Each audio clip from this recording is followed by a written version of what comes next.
All right. I know I'm jumping around a little bit,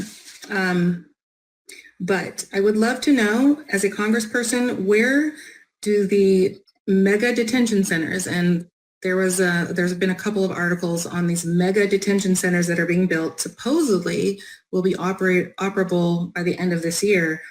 So those mega detention centers and the ICE detention centers, where do those fall in your list of priorities? In terms of making sure they aren't built? However you would like to respond. I'm going to leave that up to you, actually. I'm very curious as to what you think needs to be done, and then also where they fall in your priorities. We shouldn't be imprisoning innocent people, period. Right? Putting people into camps is never the things that good guys do. And so here in Colorado, of course, there was proposed to have, I think, one or two of them.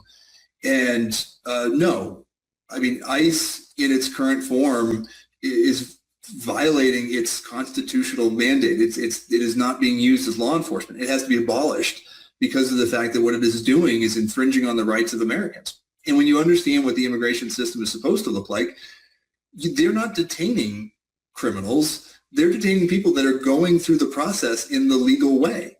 86% of those that have been detained have zero criminal record, while the occupants of the Oval Office have a 100% record of criminal activity, right?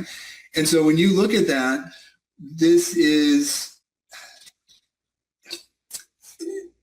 we cannot allow for that funding to occur for DHS when they're doing things that this is an administration that called due process inconvenient. And that should terrify each and every one of us, because when due process doesn't exist, then none of our rights matter. It's just a matter of, did I upset someone enough that now suddenly maybe my immigration status is questionable because my great-great-great-grandfather, when he came, maybe they didn't have paperwork. I don't know. And that's that strengthening those sorts of protections. I would also say that in the event that we're not able to do that, as a member of Congress, having the full legal right to inspect those facilities without any notice, you better believe that I'm going to be there in those facilities making sure that people are allowed to have dignity, that when someone is disappeared, that we're going to find them so their family members can know about it. And I think that when you talk about this, in terms of the fear factor component, I was talking to a family the other day, and they're a family of color, and their kids were afraid to leave school midday because they were afraid they were going to get detained on their way to lunch. How many people have not sought out the police because they were the victim of a crime, but they feared going to the police more than they did their attacker? Right? That's not justice. That's not doing anything to make our communities safer. It's making our communities far more dangerous.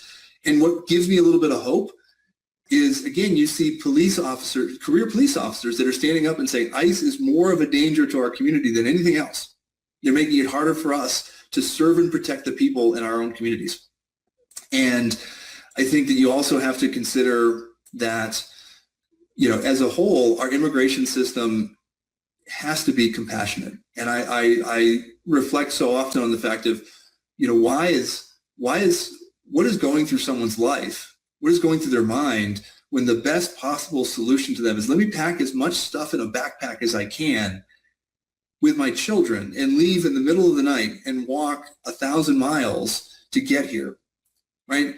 That's not someone that's trying to harm us. That's someone that's fleeing harm.